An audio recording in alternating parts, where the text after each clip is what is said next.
Tools and techniques for advance research management and social science विषयक webinar में उपस्थित आप सभी, विशेष रूप से इसे आयोजित करने वाले प्रोफेसर डॉक्टर एस के बराल जी, साथ में उनके डॉक्टर मनोज कुमार दास जी और देश भर से तथा विभिन्न संस्थाओं से इस वेबिनार में प्रतिभागी कर रहे सभी विद्वज्जन, सुधी व्यक्ति, रिसर्चर्स और अन्य सभी जिसकी रुचि इस विषय में है। मुझे बहुत ज़्यादा प्रसन्नता है कि इतने गंभीर विषय पर वेबिनार आयोजित है। हमारे यहाँ के बहुत अच्छे अध्येता हैं प्रोफेसर बराल जी, तो निश्चय ही इस विषय के माध्यम से वह सोशल साइंस और मैनेजमेंट में रिसर्च से संबंधित नई जानकारियाँ आप सबके सामने रख सकेंगे। जहाँ तक रिसर्च का प्रश्न है, आजकल बिना शोध और अनुसंधान के विकास के मानक नहीं तय हो सकते, चाहे अध्ययन के क्षेत्र में हो या फिर उपलब्धियों के क्षेत्र में हो। सब में शोध की बहुत ज़्यादा अहमियत है, रिसर्च बहुत ज़्यादा मायने रखता है। जब भी हम रिसर्च के बारे में और रिसर्च मेथडोलॉजी के बारे में बात करते हैं तो दो बातें ध्यान में उभरती हैं। अनुसंधान के दो उपादान या सोपान होते हैं, अनुभव और अनुमान। और जब भी हम रिसर्च की बात करते हैं तो उसका श्री गणेश प्रश्न से होता है। It starts with the question what, when and how. क्या, कैसे और क्यों। यहीं से फिर प्रश्न की कड़ियाँ समाधान की तलाश करती हैं और हम बुद्धि, विवेक और विचार के साथ किसी रिसर्च की प्रक्रिया में सम्मिलित हो जाते हैं। कहा जाता है it is the game of mind, it is the game of reason and it is the game of thoughts. तीन का खेल कहा जाता है रिसर्च को। ये बहुत ज़्यादा मायने रखता है आज के संदर्भ में, because we are fast marching towards becoming great knowledge power. तो इसलिए रिसर्च की बहुत बड़ी भूमिका है नॉलेज पावर बनने में। रिसर्च सोशल साइंस का हो, फिजिकल साइंस का हो, मैनेजमेंट का हो या किसी भी विधा का हो, इसके कुछ सेट मानक होते हैं, रूल्स होते हैं, रेगुलेशंस होते हैं कि हमें first we should find out a research problem, research design, and with hypothesis we starts with specific aims। इतनी हमें जिज्ञासा रखनी होती है और इतने पर हमें काम करना होता है। इसलिए विषय के अनुसार सोशल साइंस है तो इसकी मेथडोलॉजी अलग होगी, ह्यूमैनिटीज है तो थोड़ी और अलग होगी, मैनेजमेंट है तो उसमें थोड़ा इतर भाव आएंगे और फिजिकल साइंस है तो उसमें ज़्यादा होंगे। इसलिए जब टूल्स की बात करते हैं तो फिजिकल साइंस में हमें लेबोरेटरी सेंट्रिक होना पड़ता है, सोशल साइंस में हमें फील्ड सेंट्रिक होना पड़ता है और मैनेजमेंट में हमें मूलतः ऑफिस सेंट्रिक होना पड़ता है। मैनेजमेंट में ऑफिस और फील्ड दोनों की उपादेयता है, इसलिए सबके टूल्स अलग अलग होते हैं। पहले हमें रिसर्च समझ लेना चाहिए कि रिसर्च है क्या। We search already searched items or themes. It is research.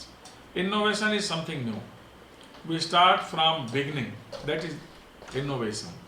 And in research we have got so many things, and from those things we have to get some concrete things.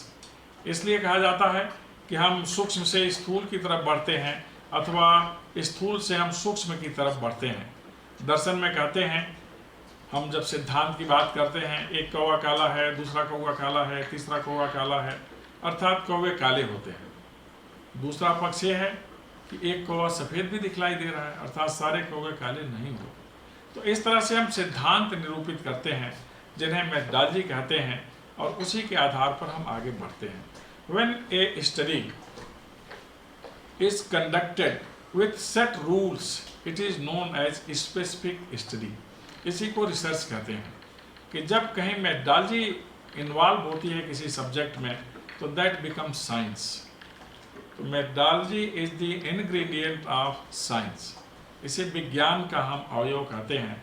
और जब social science में methodology ला देते हैं तो जो समाज शास्त्र है वो समाज विज्ञान बन जाता है, राजनीति शास्त्र और राजनीति विज्ञान बन जाता है।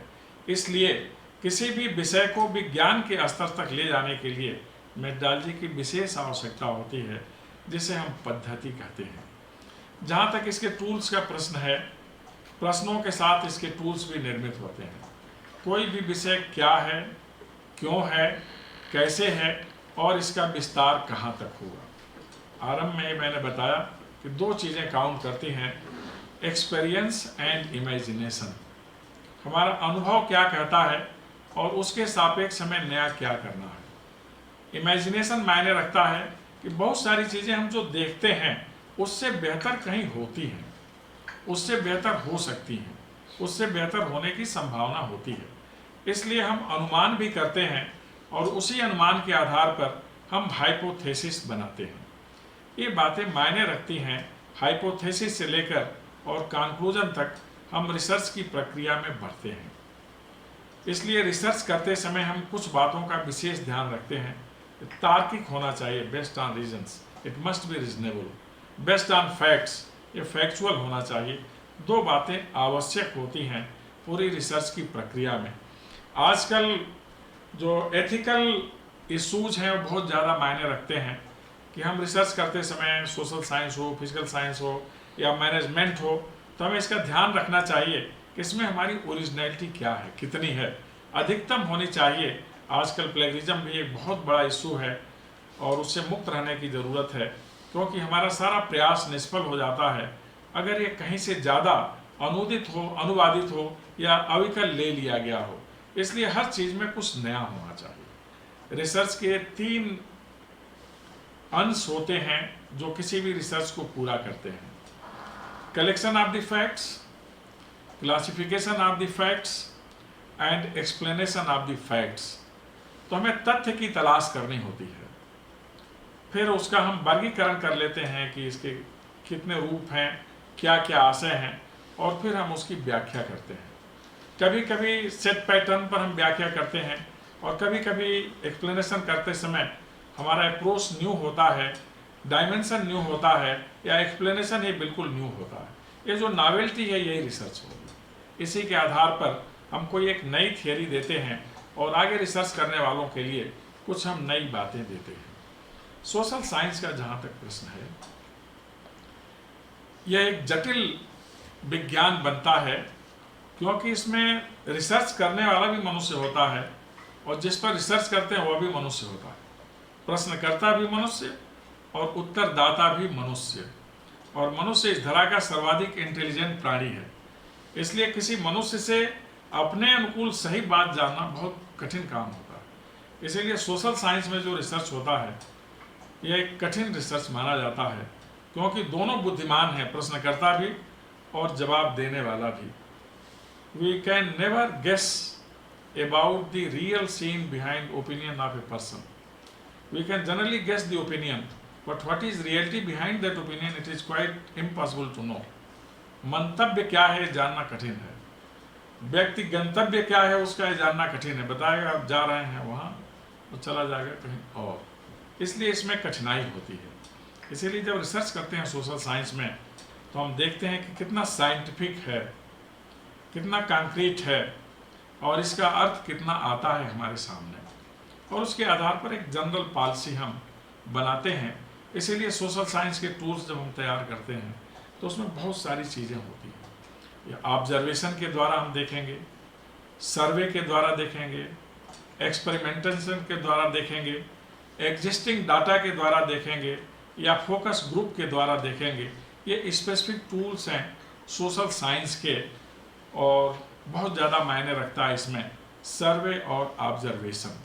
फिर लिटरेचर क्या कहता है, संबंधित साहित्य क्या है, कितनी विधाएं हैं, साहित्य का दृष्टिकोण क्या है, साहित्यकार के दृष्टिकोण पर निर्भर करता है, और तत्पश्चात हम अंतिम निर्णय तक पहुंचते हैं।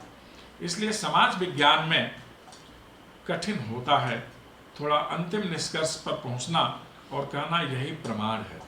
यहाँ प्रमाण अनुमान मिश्रित होता है और कभी कभी सही होता है। जैसे आजकल चुनाव में सोशल साइंस का रिसर्च है, हम पहले से अनुमान कर लेते हैं कि कितना प्रतिशत वोट किस राजनीतिक दल को मिल सकता है। लगभग उसी के आधार पर परिणाम आता है, तो यह अनुमान यथार्थ में बदल जाता है। इसलिए मोस्ट साइंटिफिक आज सोशल साइंस का रिसर्च होता है।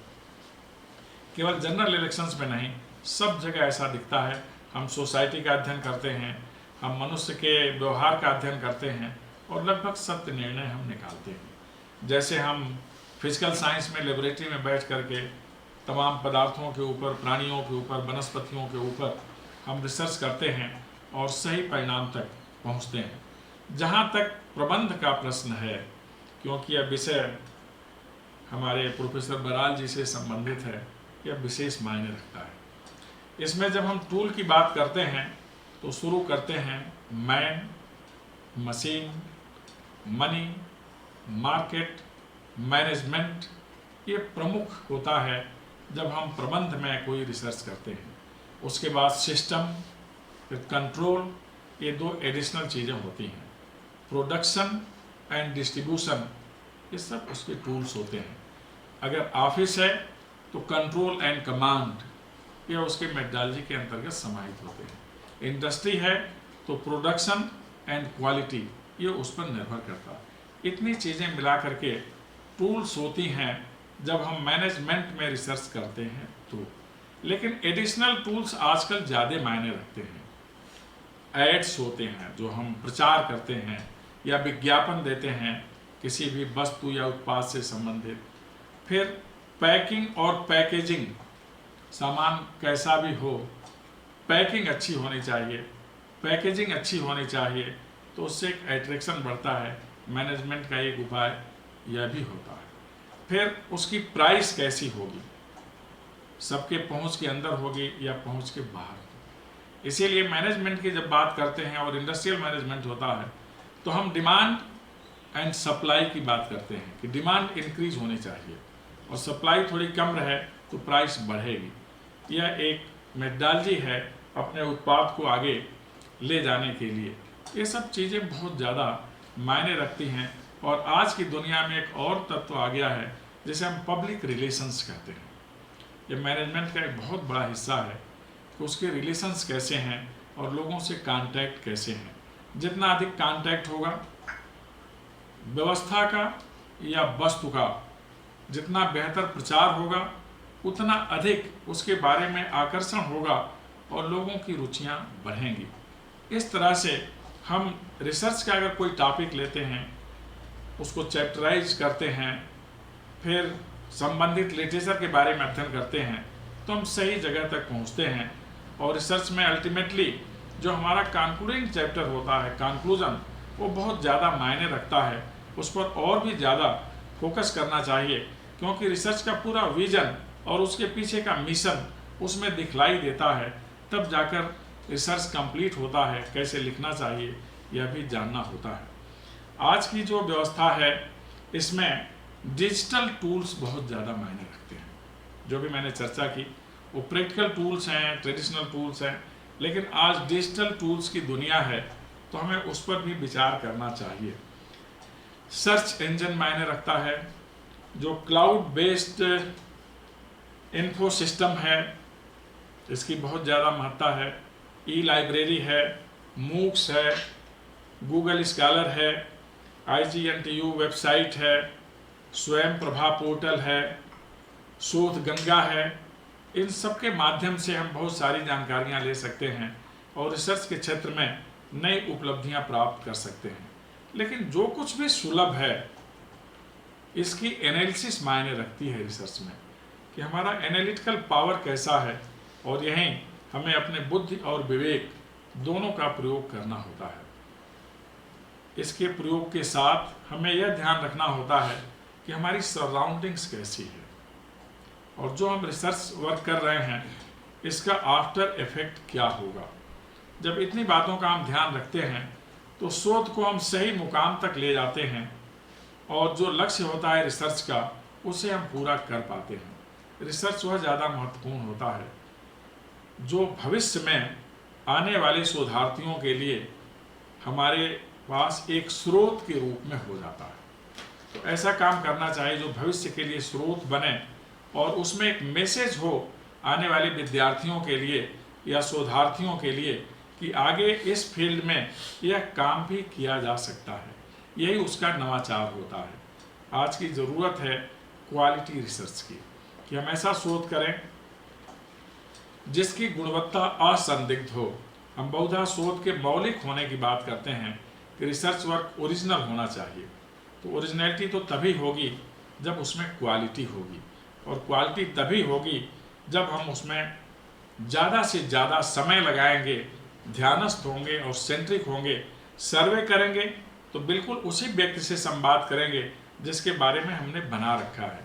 इस एज ग्रुप का होगा, इस एरिया का होगा, इस एजुकेशन ग्रुप का होगा, इस इकोनॉमिक स्ट्राटा का होगा।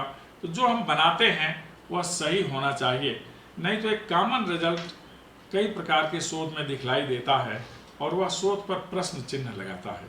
इसलिए जो भी करें वह प्रामाणिक होना चाहिए, सत्य होना चाहिए, सिस्टमेटिक होना चाहिए। इतनी चीज़ें होनी चाहिए। जब इतना होगा तभी यह साइंटिफिक होगा और तभी इसे मेथडोलॉजी के अंतर्गत रखा जा सकेगा।